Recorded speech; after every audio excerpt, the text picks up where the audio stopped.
Hello everyone, welcome back to my channel. કેમ છો બધા? મજામાં? તો સ્વાગત છે તમારું આજના એક નવા બ્લોગમાં. ગુડ ઇવનિંગ, જય માતાજી, હર હર મહાદેવ. તો ભાઈ આજે છે મારો બર્થડે, જન્મદિવસ. અને શું કહેવાય કે થંબનેલ જોઈને તમને બધાને આઈડિયા આવી જ ગયો હશે. અને મેં અત્યારે બ્લોગ કેટલા વાગે ચાલુ કર્યો ખબર છે? સાંજના 6:15 વાગ્યા છે. હવે તમે બધા કહેશો કે દીદી કેમ આટલું લેટ, મતલબ બર્થડે છે તો સવારનો ચાલુ કરાય ને. પણ સાચું કહું તો મારું મૂડ જરાય એટલે જરાય સારું નહોતું. મતલબ શું કેવું મારે, મતલબ આમ હુવાનું જ કામ કર્યું મેં, હું બસ આમ રીલ સ્ક્રોલ કરવાનું કામ કર્યું. જરાય મૂડ સારું નહોતું. નાઇટ ડ્રેસ પહેરેલો, એમ નામ વાળ શું કહેવાય કે અંબુડો તેલવાળું માથું, કંઈ એટલે કંઈ મૂડ નહોતું. એમને હુતી હતી, કઈ ઈચ્છા જ નહોતી. આમ એમ થતું કે રોવ, મતલબ આમ રોવું આવતું હતું, એવું આમ ફીલ અંદરથી, એવું આમ ગભરામણ થઈ હતી, એવું ફીલ થતું હતું કે બસ રોવ. કંઈ નહીં, હવે એ વાતને આપણે સાઈડમાં કરી નાખીએ. બસ એવું બધું મૂડ હતું, મૂડ હાવ ખરાબ હતું. અને સવારનું મેં કાંઈ જમ્યું નથી, ખાલી એક બનાના ખાધું, અડધું મોસંબી, નહીં બનાના નથી ખાધું, અડધું મોસંબી ખાધું ને અડધું હે ને સફરજન ખાધું, એ સવાર નાસ્તામાં. બાકી મેં જમ્યું નથી. રાતના મને 2 થી 3 ફોન આવી ગયા કે જમી લે, પણ ઈચ્છા જ નથી, ખબર નહીં, મૂડ જ નહોતું મારું કાંઈ. હાવ મૂડ ખરાબ હતું. બર્થડેના દિવસે આવું હોય કોઈને? મારે છે હવે આટલો બોરિંગ બર્થડે. બટ કંઈ નહીં, અત્યારે હે ને શું કહેવાય કે પહેલાં અમારી ઈચ્છા હતી કે ક્યાંક બહાર જમવા જાઉં ને એવું બધું. પણ હજી અમે હે ને એક દિવસ પહેલાં જ ચોટીલાથી આવ્યા, તો શું કહેવાય કે ઈચ્છા હતી નહીં કે બહારનું જમીએ એમ. તો આગળ મારી ફ્રેન્ડનો હે ને મને 5 વાગે ફોન આવ્યો, મારા હાથ આમ રહી જાય, હું ક્યાંક મૂકી દઉં મોબાઈલ, ક્યાંક મૂકીને વાત કરીએ, શું કરવું. તો છે ને મોબાઈલ મૂકવાનો ક્યાંય મેળ આવતો નથી, સ્ટેન્ડ હરખું રહેતું નથી. મારે એક સ્ટેન્ડનો હે ને ભાગ ભાંગી ગયો છે, એટલે એ હવે હરખું રે એમ નથી, નવું સ્ટેન્ડ જ લેવું પડે એમ છે. તો કંઈ નહીં, આપણે છે ને હાથે પકડીને જ કામ મકાવીએ. રહી જાય તો અહીંયા હું જરાક હાથ નીચો કરી લઈ. તો વાત એવી છે કે આગળ મારો છે ને 5 વાગે ફ્રેન્ડનો કોલ આવ્યો, તો એને હેપી બર્થડે વિશ કરી, કેમ કે સવારની જોબ ઉપર હતી એટલા માટે એનો અત્યારે મને કોલ આવ્યો, વિશ કરી. તો મેં એને કીધું કે અમે છે ને આવવાના હતા રાજકોટ ડિનર માટે, તો આપણે ચારે મેં કીધું ડિનર ઉપર જાય. અને જે તમે બધા પૂછતા હોય કે તમે રાજકોટમાં ક્યાં રહો છો, તો અમે રાજકોટમાં પ્રોપર અંદર નથી રહેતા, રાજકોટ એ થોડાક કિલોમીટર બહાર રહીએ છીએ. તો અમારે કાંઈ પણ સારું જમવું હોય કે કાંઈ પણ એવી ખરીદી કરવી, નોર્મલ ખરીદી તો અહીંયા થઈ જાય ડેઈલી વેરની, તો પણ કાંઈ બીજી ખરીદી મોટી કરવી હોય ને તો અમારે રાજકોટમાં જ જવું પડે. કાંઈ પણ સારું જમવું હોય ને તોય રાજકોટમાં જવું પડે. એટલે હે ને મેં એને વાત કરી કે અમે આવવાના હતા ને ચારે આપણે જમવાને એવું જાત, મેં કીધું એમ. તો મેં કીધું પણ મેં કીધું મારી તબિયત ખરાબ છે ને, મેં કીધું, અને આમે મેં કીધું ચોટીલાથી હજી હાઈલા આવીએ ને તો બહારનું જમવું નથી. તો એણે મને કીધું કે નહીં, તો એમ કર, તું ઘરે આવી જા, આપણે ઘરે કંઈક બનાવી નાખીએ ને અહીંયા જમી લેજો એમ. તો પછી મેં કીધું હાલ ને, વિચારીને કહું. તો પછી મેં રાજને ફોન કર્યો, તો રાજ કે સારું, તો તારું મૂળે એ થોડુંક વ્યવસ્થિત થાય તો જઈએ મને કે. તો બસ જો ત્યાં જવાનો પ્લાન કર્યો છે. હવે છે ને બધા ભેગા જ હોય. થોડાક ટાઈમ પહેલા એ અમારા ઘરે આવ્યા હતા, પછી અમે બધા ભેગા મૂવી જોવા ગયા હતા, કે બહાર આવું જવું હોય તો અમે બધા ભેગા જ હોય. પણ હમણાં છે ને મારા ફેમિલી વ્લોગ બહુ ઓછા આવે છે, સીવવાના રેસીપીના એવા બધા આવે છે ને, એટલે કે એટલા બધા શૂટમાં આવતા નથી ને અમે લેતા નથી, કેમ કે ફેમિલી વ્લોગ બહુ ઓછા છે. પણ આજે મારું મૂડ ખરાબ હતું, અને શું કહેવાય કે બર્થડેનો વ્લોગ શૂટ મેં કીધું કરીએ, બર્થડે છે તો એટલા માટે જઈએ છીએ હવે એના ઘરે. બસ રાજની વાટ જોઉં છું, રાજ આવે એ ફ્રેશ થઈ જાય, તૈયાર થઈ. તો હે ને ભાઈ રાજ આવી ગયા છે, અને શું કહેવાય કે બસ નાહી ધોઈ ને ફ્રેશ થઈ ગયા છે. અને હું સિમ્પલ એવું બસ ખાલી ઘૂસ કાઢી છે ને, બસ નહીં એવું ટચઅપ, બીજું કાંઈ કર્યું નથી. પાવડર લગાવ્યો છે ખાલી, પાવડર. કંઈ નહીં. તો હાલો, રાજ આવી ગયા છે, થઈ ગયા તૈયાર. લે આવીને તૈયાર થયા તો કે તૈયાર જ હોય ને, એટલે જવા માટે. હા. તો પેલા તો બધા જય માતાજી, હર હર મહાદેવ બધાને. Happy birthday. Thank you. Wish આમ કરવાની હોય, હેપી બર્થડે. હરખાયથી થેન્ક યુ. મેં એવું તો નથી કહ્યું. તો મેં ક્યાં કીધું એમ નહીં. હમણાં આવો. મેં માંગ્યું કોઈ દિવસ? માઈક તો નથી, પણ હવે કોઈ દિવસ નથી માંગ્યું કે મને આપો કે આમ કે તેમ કે. આપણે બર્થડે હરખાયથી લાઈફ જીવતા હોય એટલે લઈ જાઓ. શું લઈ આવ્યા? આહા, ચોકલેટ. હા આપી દો. સે થઈ જાય. કિટકેટ. થઈ જાય. ઓહો, ઓહ, વાહ વાહ વાહ, આટલી બધી ચોકલેટ હે? કેટલી છે? એ 4 chocolate. Thank you, thank you. હજી એક વસ્તુ બાકી છે. હું આ હું ઓહ, બટવો લઈ જાય વધારે. મતલબ જ્વેલર્સ નું છે. બતાવો તને. વાહ વાહ, હું છે રાજ? હે? ના ના એવું છે. ઓહ, દાણો. આઈમાં હતો નહીં ને એટલે પછી મને એક મિનિટ. તો ભાઈ મારા માટે છે ને મસ્તનું નાનું એવું ગિફ્ટ રાજ તરફથી આવ્યું છે. સોનાની શું કહેવાય, સોનાનો દાણો. વાહ, આલ્યો હવે એમાં જ મૂકી દો રાજ, ખોવાઈ જાહે. નહીં ખોવાય કે કઈ નહીં તો thank you. Thank you. Thank you. સોનાની ગિફ્ટ પહેલી વાર આવી છે સગાઈ પછી.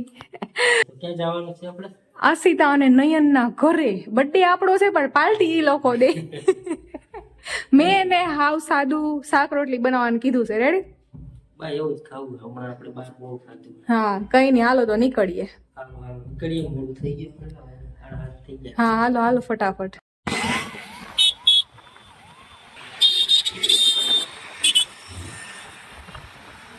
મેન જે ગિફ્ટ બોલો શું કે સરપ્રાઈઝ આપવા વાળા તો પેલા હોય ને, હું તો પછી આજી વાત છે. હાલો ગાવ તો ખરા. Happy birthday to you. Happy birthday dear Kindu. Happy birthday to you. Many happy return of the day. ભગવાન તમારા બધા સપના પૂરા કરે. યુટ્યુબ માં 1 લાખ સબસ્ક્રાઇબર વેલા થઈ જાય. હા બરોબર છે. હવે રાજને અહીંયા બેહાડો પાસે, આને મૂકી ગયો. ના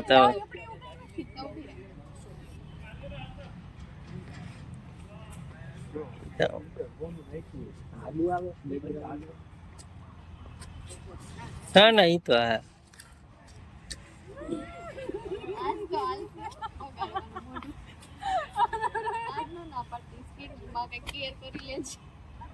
બસ લે કપડા બગડે.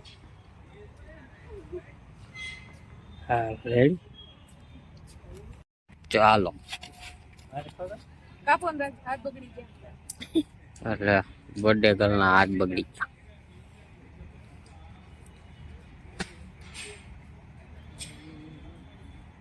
વાહ રે વાહ, સેન્ટર માં રાખ્યું.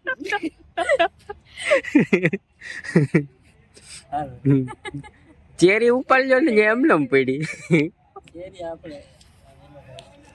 તમારા હાટો છે. નહીં ખાવી તો જો આમાં લે. એમ નો હાલે. બે એક ખાઈ લો.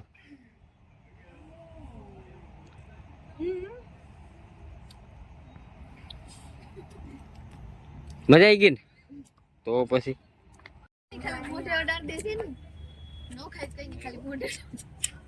તમારા મને ફરી એટલે તમારે બધાય નો હજી મારું છે. ઉપાધિ કરો.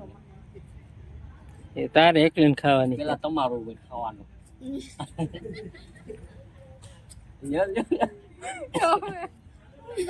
પેલા બર્થડે ગર્લ ને પેલા આખું ફૂટાડવાનું હોય. હા રેડી ને હવે? હવે બરોબર છે. મારી જેમ માવા ખાવા વાળા કેક નો ખાવાનું હોય. આપણે માવા બરોબર.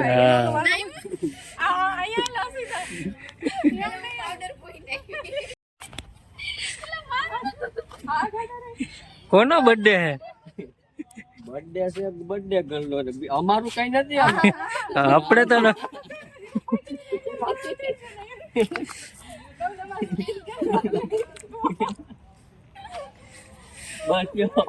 બસ પચાય. નહીં હવે મારે ન હોય. હોય જ ને. નહીં હોય.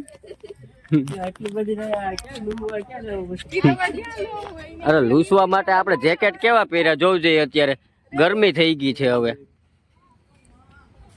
આટલી ઠંડીમાં આટલી એન્જોય કરી તો સ્વેટર થી લૂસી નાખવાનું.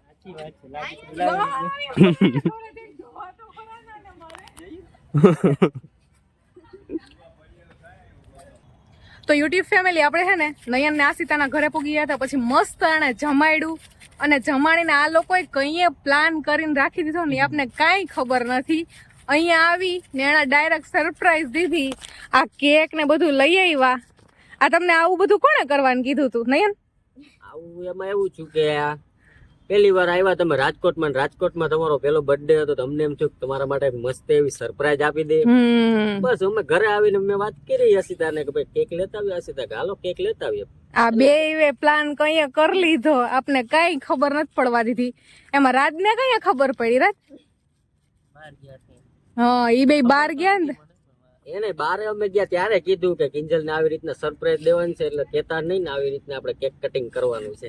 અમે હે ને અત્યારે બાર આવ્યા તો ઈ આશિતા બેગ લીધું, તો મને એ વિચાર્યો મેં કારણ કેમ અત્યારે અડધી રાતે બેગ લીધું હશે, પણ મને એમ કે કઈ કરશે કામ વળી એમ.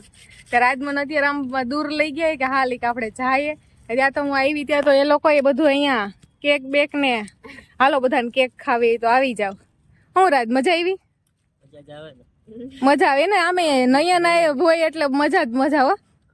બેહીને જો અહીંયા જો માવો ચોરવાનું ચાલુ થઈ ગયું ભાઈ. અમારું કેક છે, હું ઓરિજિનલ કેક છે. આ ઈ બે નો ઓરિજિનલ કેક, મારા ને આશિતા નો આ છે. અમાર બે ને ઈ હાલે જો આશિતા એ ચાલુ કરી દીધું છે. ખરેખર મારી જિંદગીમાં તો આવી સરપ્રાઈઝ મને હજી લગન નથી આપી. તમને કેવી મજા આવી? તમને અરે બહુ મજા આવી. અમે હે ને શું કહેવાય કે ગયા વર્ષે સુરત હતા તો ત્યાં અમારા ફેમિલી આવી હતી, અને મેં તમને વ્લોગમાં આગળ જેમ વાત કરી એમ કે આજ સવારનું મારું મૂડ ખરાબ હતું, હું સૂતી હતી 6 વાગ્યા સુધી. આ તો મને આશિતાનો ફોન આવ્યો ને કે અહીંયા આવ એમ, એટલે અમે અહીંયા આવ્યા. મજા ખરેખર આવી. અને હજી તો આગળ મજા બાકી છે. હું કામે કે આપણે અડધી રાત સુધી હજી તો બેહીશું દર ખેલે ની ઘોડે ગપ્પા મૂકવાના છે હજી. એમ કે રાતના 3-4 વાગ્યા ને પછી જ હોવાનું છે. હું આ કેક ધીમે ધીમે પતાવવાની છે. સાચી વાત છે. કેમ કે કેક માં ઉપરનો જ માલ ખાધા જેવો છે, અંદર તો પછી રવો રવો જ છે આમાં. સાચી વાત છે, અંદર નથી, ઉપર ઉપર ક્રીમ ક્રીમ છે. પછી જો કેક નો ખાતા હોય તો આ ખવાય છે. હા ઈ તમારા રાજને હાલશે, ઈને મેળે મેળશે. હાલો અહીં બધા આજુબાજુ મથે ને બધા વયા ગયા, આપણે જ બેઠા. બરોબર, ચાલો બહાર થઈ ગયા તો ભાગીએ. બારે થોડોક મસ્ત બેઠીએ, નાસ્તો પાણી કરીએ, હા પછી ઘરે ભાગીએ. બરોબર. હવે આજની રાત અમે અહીંયા જ રોકાવાના છે. કાલે અમે રજા છે એટલે કાલે થોડુંક કામ છે એ પતાવીને પછી નીકળશું.